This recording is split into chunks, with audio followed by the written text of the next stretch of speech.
And now to our fourth part of our little tutorial on using Photoshop CS5 with the aim of creating posters, handbills and the like. So here we are, Photoshop CS5.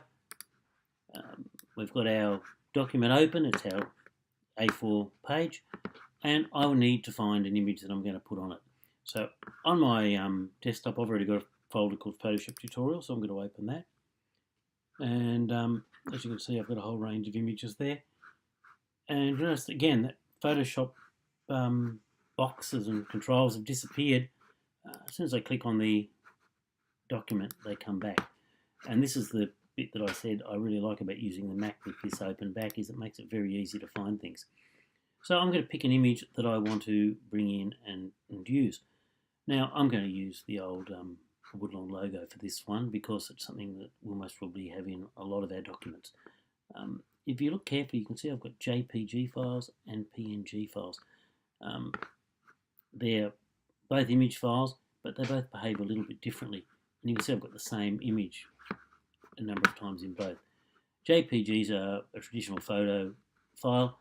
PNGs, again, are a photo file, but these particular ones have no background. So they're really handy if you're going to bring them in and use them over different coloured backgrounds. It makes life really easy, and I'll show you that one later on. But I'm going to bring in a JPG file, a JPEG. So I'm just going to click on that JPEG. I'm going to drag it and drop it. And there is my JPG file in there. And at this stage, I'm not going to try and resize it or anything for this particular part. I'm just going to hit the Move tool up here, click it, and it asks me whether I want to place the file. And I'm going to say place. Now, if we look over here, you can see, and I'll zoom in on that, that we have a funny looking little rectangle here on our palette, on our layers palette, that it does mean something really important. It means that it's a smart object. It means that I can't actually edit this object. It means I can only resize it and move it around. If I wanted to delete my background or erase a section out, it won't let me do it. I'll get my eraser and look, it's not letting me do it. Smart object must be rasterized before proceeding. Okay, now that's what we've got to do. So I'm going to cancel that. So go back to my Move tool. I can move my crest around. So how do I rasterize it? How do I make this an editable object? Well, I right click and I rasterize the layer.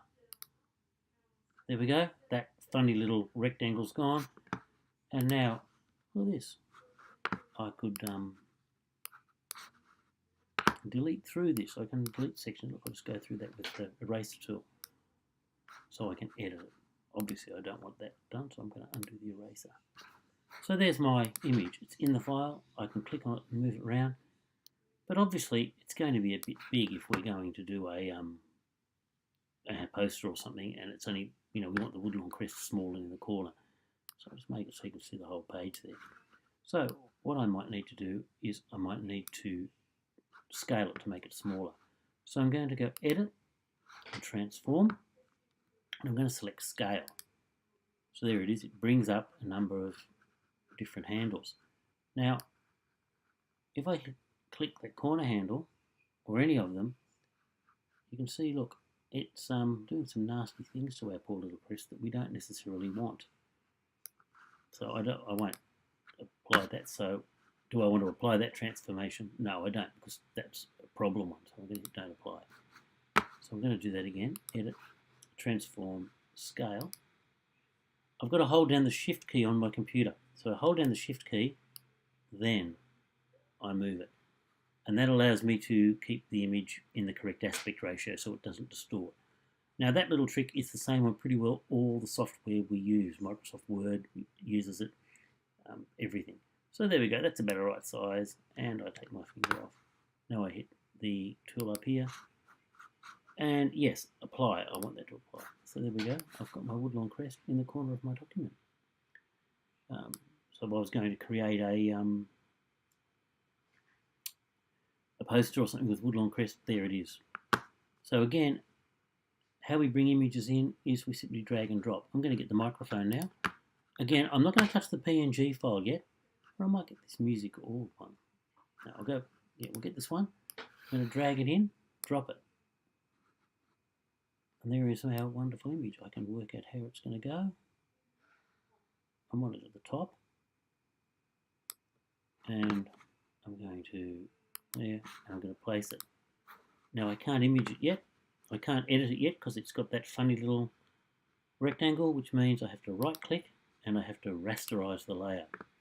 Now I've got an image that I can edit. Now the first thing I can see is I've covered up my Woodlawn logo, and I want my Woodlawn logo to be in front of it. So what I do is I go to the layers palette and see I select whichever layer I want, and I'm going to move it. So I drag it, and watch here, drop. So there we go.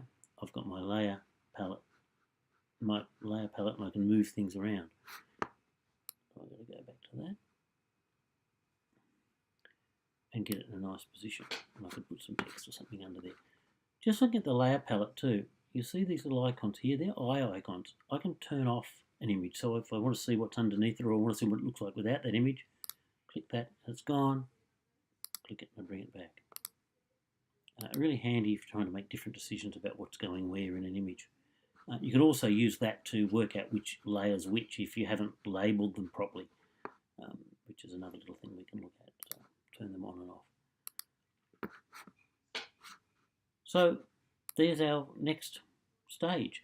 You can get an image, drag it in and drop it. Now I said I'd talk about PNG files.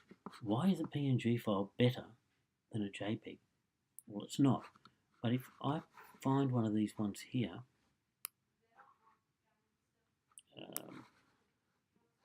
I might try the this drama.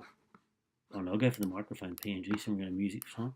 If I drag and drop the microphone PNG over here,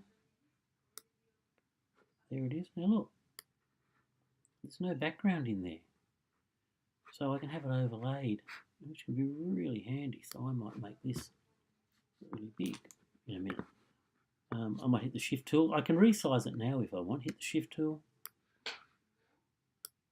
and hit the arrow key up there. Place the file. Yes, I want to place it. Bang, place.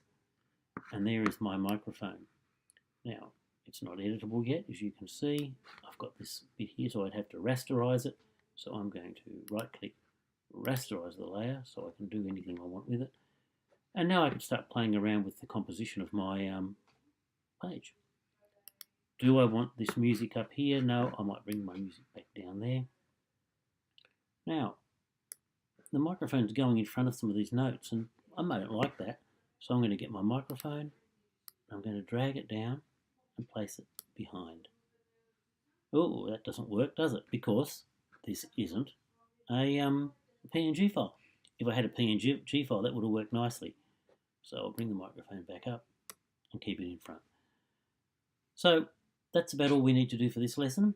I've imported 3 different images and I've resized them and I've moved them around in different orders and layers. So take some time now to play around with a document, drag in some different options. They could be PNG files, they could be JPEG files, any image file that you want. Put them into a document. Remember to right-click the layer and rasterize it when you see that little rectangle in there. Otherwise you can't do anything with the image or that part of the image. If you're never going to do anything with it, maybe pick up the Woodlawn crest, you maybe don't have to worry about that too much. But if you think you might have to change the colour or you might have to erase a section of the image or get rid of the background or so on, well, you will want to rasterize the layer. Okay, have a go with that and see how you go.